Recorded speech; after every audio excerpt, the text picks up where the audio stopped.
Саламатсыңарбы балдар? Бүгүн 9 класстын геометрия предмети боюнча сабагыбызды баштайбыз. Бүгүнкү сабактын темасы пирамиданын бетинин аянты жана көлөмү. Бүгүн сабакта пирамиданы эске салабыз. Пирамиданын аныктамасын эстейбиз. Пирамиданын элементтерин үйрөнөбүз. Туура пирамида жана анын касиеттерине токтолобуз. Пирамиданын бетинин аянты жана көлөмүнүн формуласын үйрөнөбүз. Көп крандык чектүү жалпак көп бурчтуктар менен чектелген жана каалагандай эки жанаша жаткан бурчтары бир тегиздикте жатпаган геометриялык тело болуп саналат. Пирамидага токтололу. Өзүңөр көргөндөй, турмушта пирамида кеңири колдонулуп келет.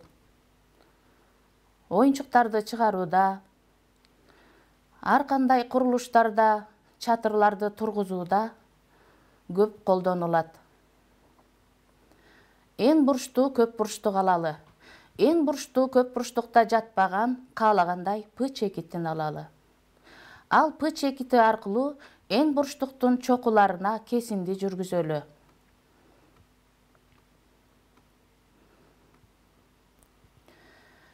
Эн жалпы чокулуу 3 бурчтуктан жана 1 граны эн бурчтуктан А1, А2 жана А-ден турган көп грандык пирамида деп аталат. Ал эми А1, А2 жана башка А-н көп бурчтугу пирамиданын негизи деп аталат. П А1, А2 жана башка П А-н А1 3 бурчтуктары пирамиданын каптал грандары деп аталат. Чиймеде азыр каптал грандарын көрүп жатасыңар. П чекити пирамиданын чокусу деп аталат. П А1 жана башка П А-н кесиндилери анын каптал кырлары деп аталат.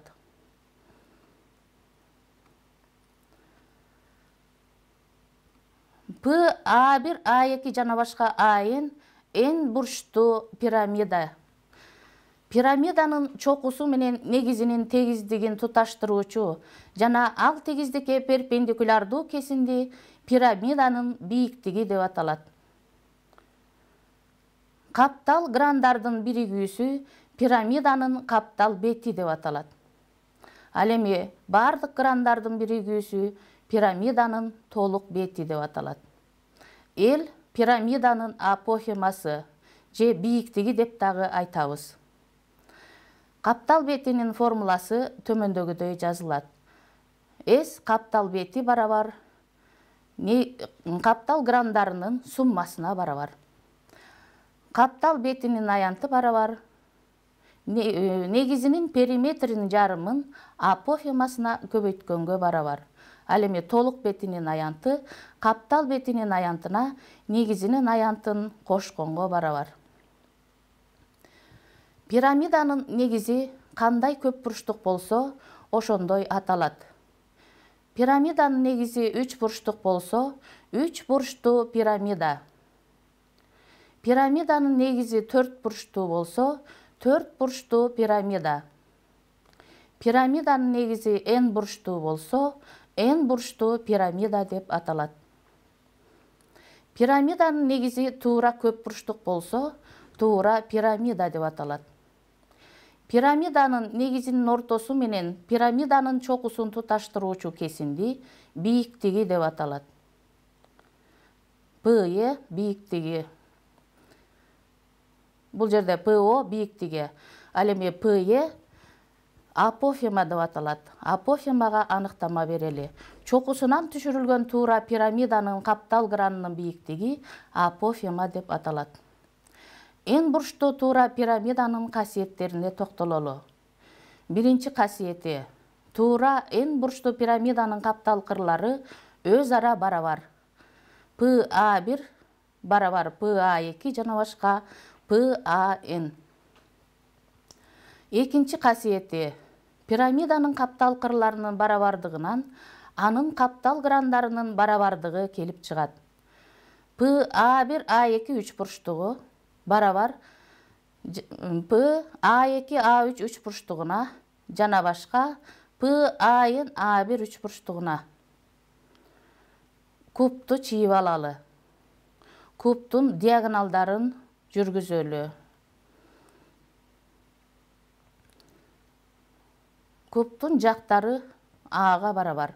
Kubtun diagonalдарынын кесилишиндеги чекитте жалпы чокуга ээ болгон, бири-бирине барабар болгон туура 6 пирамиданы алабыз. Диагоналдары кесилишкен чекиттен пирамиданын негизине түшүрүлгөн бийиктиктин узундугу А бөлүнгөн 2-ге барабар. Кубтун көлөмүн биз билебиз. Кубтун көлөмүн 6-га бөлөбүз. Мында негизинин аянты А квадратка барабар, же болбосо S барабар А квадрат. Пирамиданын бийиктиги H. Ал барабар А бөлүнгөн 2-ге. Пирамиданын көлөмү анын негизинин аянтынын бийиктигине көбөйтүндүсүнүн 3/1-ине барабар. Формуласы төмөндөгүдөй жазылат. V барабар 3/1 S көбөйтүлгөн H. Тапшырма. F A V S D E туура пирамидасы берилсин. Эгерде AF жагы барабар 13 см, SK барабар K'ды 5 см болсо, каптал бетинин аянтын тапкыла. Чыгаруу. Каптал бетинин формуласын жазып алабыз. AF 13 см болсо, анда калган кырлары дагы 13 см барабар деп жазып алабыз. F A üçburçtuğu F V S üçburçtuğuna, F S D üçburçtuğuna, F D E üçburçtuğuna, F E A üçburçtuğuna barabar. AF biyiktigi mediana jana bissektriса. K F D üçburçtuğu tik burçtuğu üçburçtuq. Tik burçtuğu üçburçtuq болгондуктан Пифагордун теоремасы боюнча FK квадратты таап алабыз. FK квадрат барабар F-тынын ордуна маанисин коебуз. K-дынын ордуна маанисин коюп эсептеп 144 экендигин алабыз. FK квадрат 144-кө барабар. FK-нын өзүн табыш үчүн 144-төн тамыр чыгарабыз. Ал барабар 12 см. Каптал грандары 3 бурчтук болгондуктан 3 бурчтуктун аянтынын формуласын эсептеп алабыз. Каптал бетин 5 3 бурчтуктан тургандыктан аны 5-ке көбөйтүп 300 см квадрат экендигин алабыз. Жообу каптал бетинин аянты 300 см квадрат. Пирамидалар элдин көңүлүн өзүнө бурган жана суктандырган дүйнөнүн эң кызыктуу курулуштарынын бири. Улуу Египет пирамидасына токтолобуз. Улуу Египет пирамидасы болжол менен 4600 жыл мурун Хуфу фараону үчүн курулган. Пирамиданы куруу иштери үчүн 6 миллион тонналык таштан 2 миллион 300 миң таш бөлүктөрүн түздөп, тиешелүү жерге жеткирүү иштери жүргүзүлүшү керек болгон. Пирамиданын ар бир каптал граны 3 бурчтук формасында. Ал эми негизи жактары 230 метр болгон квадрат. Пирамиданын бийиктиги 147 метр. Азыркы заманбап 50 кабаттуу имаратка барабар. Бүгүн пирамиданы темасын өтүүдө пирамиданын аныктамасын үйрөндүк. Пирамиданын түзүлүштөрүнө токтолдук. Туура пирамида эмне экендигин билип алдык. Апофемага аныктама бердик. Туура пирамиданын касиеттерин үйрөндүк.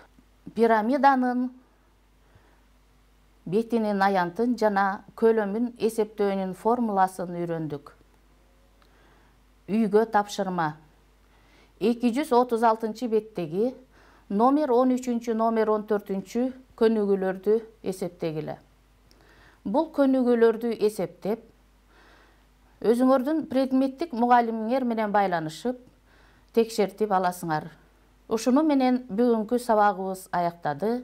Саламатта болгула.